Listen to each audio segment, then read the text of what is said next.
Hey everybody, welcome back to the Sonic Chronicle. My name is Owen and today we are doing something a bit weird. Today I'm not talking about guitars, well, not really talking about guitars, not really even talking about music specifically. Today I'm talking about guitar strings. What we have here is my bass guitar. This is an old 70s, 80s or so. I've seen listings for this particular bass online say that it's a 60s bass. I think that's dubious enough. But it's a Japanese knockoff of a Fender Jazz. It's got these two pickups here that are quite nice. If you happen to know anything about this particular guitar, please do let me know. But for me, and for my money, it's just a pretty nice Jazz copy. I think it sounds better than it has any right to sound. But what I'm going to say is that this guitar has some seriously old strings on it. Truthfully, I haven't changed these strings in a very long time. I got this for the low price of free, second hand from my cousin, who had played some bass and then had fallen out of love with the instrument. So I picked it up, knowing that I could possibly find a use for it, home recording at the very least. And it has been in my possession ever since. It has gigged with me. I've played gigs with it. I've handed it off as a bass to someone else to play during gigs. It's been a workhorse for me, and it's been around the block, and it's seen some wear and tear over the years. And as I say, it has not had a string change in quite a long time. Probably about 15 or so years, maybe longer, since it has had a string change. That said, I think that it has always sounded pretty good. It has been on all my recordings with these strings, even up to last year. So, make what you will of that. However, it is due a string change, and I have bought these. These are LaBella stainless steel bass strings. These are the signature string series, and these are the Martin Allison strings. If you don't know who Martin Allison is, I recommend that you check out Scott's Bass Lessons, SBL. Very, very big bass playing channel over there. And they have some unreal bass players as part of their content. One of them is Sharon Reynolds, who is unreal. Great energy, great fun. And Martin Allison, again, great energy, great fun. And he has teamed up with LaBella Strings to come up with his own super polished stainless steel strings, and we're going to figure out what they sound like. Ian is actually super cool. He is the kind of person who I actually reached out to directly to try and figure out where I might actually get these, because you couldn't really get them in Europe for quite a while.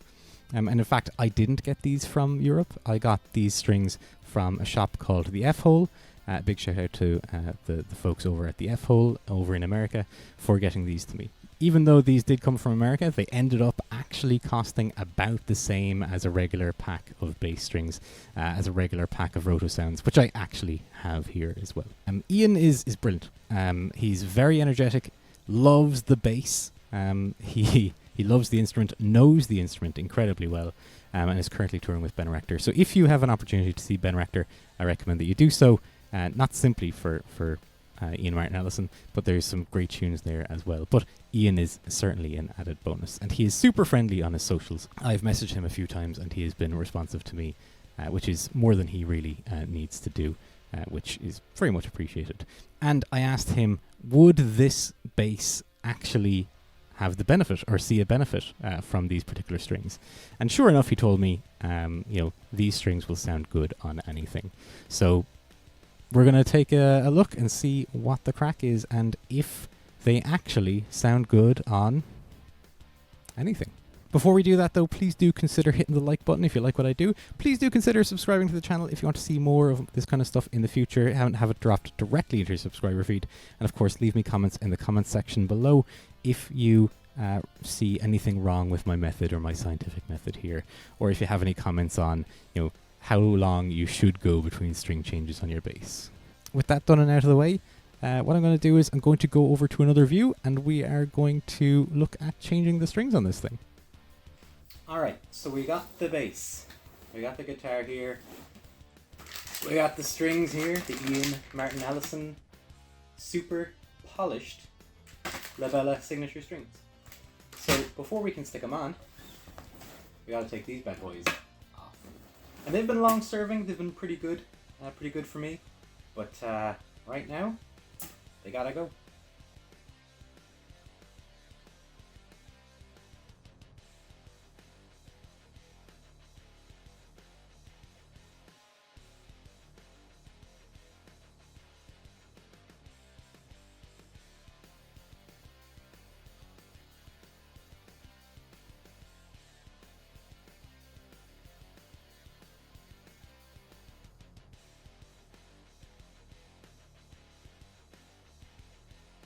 Alright, so I'm not going to belabor the point too much, but suffice it to say, I don't think I'm going to leave it quite as long before I restring this bad boy again, because I don't want to end up with things like this happening to my strings and having to try and wrench them out from the bridge there. And you know, it's not just one string that had this as a problem, it's a bunch of them, so that's something to keep in mind for the future for sure.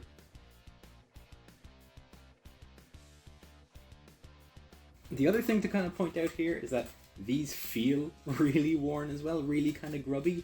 Something that you don't really notice too much when you're playing, and particularly with your fretted hand, because with this hand, you know, obviously you're kind of in this area, I suppose, so you don't really feel it too much, but when they're off and you're running your hands along them, yeah, they feel really dirty and really grubby. So I'm going to be happy to be rid of these bad boys and onto some super polished goodness. Speaking of which, let's crack these bad boys open. Oh my god, Ian. Fix your packaging. Make them easier to bust open on camera. Oh, and immediately, these feel way better. These feel really nice. Really, oh, there's like a nice texture to these as well. And check out the silks. I believe that's what they're called. These grey and pink silks, if you can kind of see them on camera there, if you can make them out. But let's crack them on.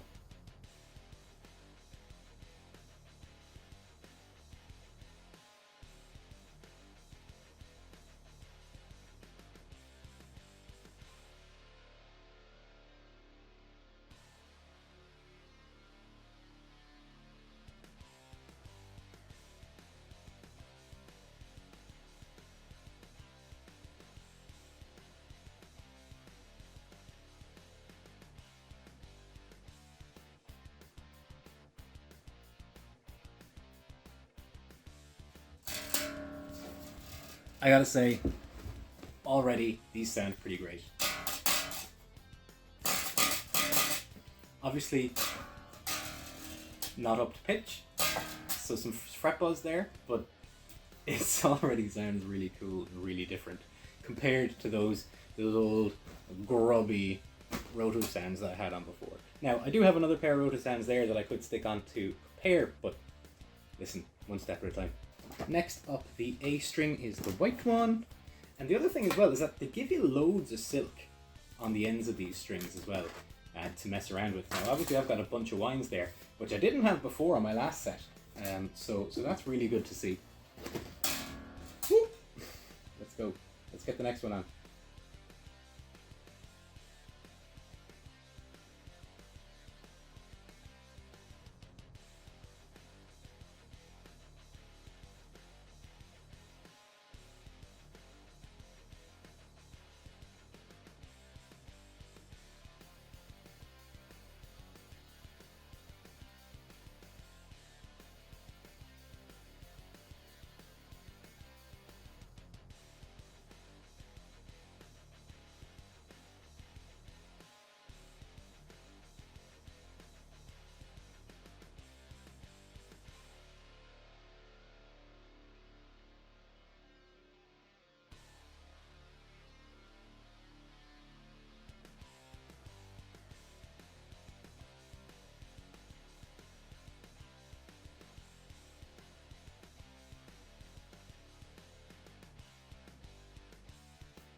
Okay, and there we go. We have all of the strings on the bass. It is on the guitar.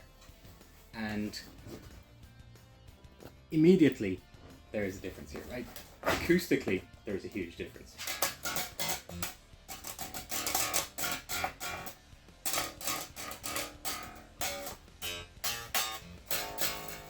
Obviously not in tune,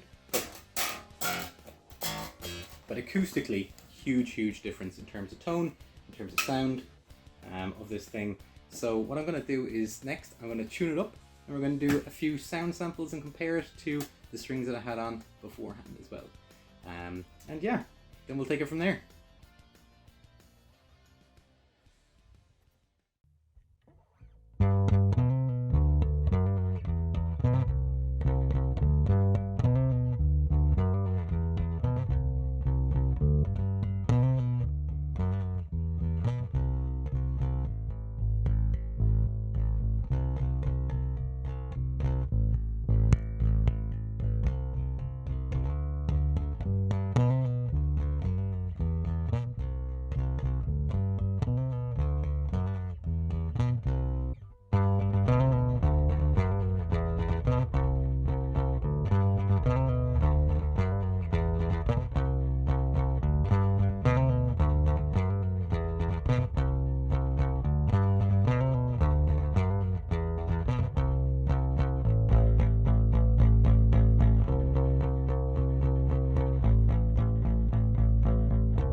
Alright, and there we have it. There is the new Martin Allison signature LaBella strings, polished strings on my bass. And there's a couple of sound samples to go along with that.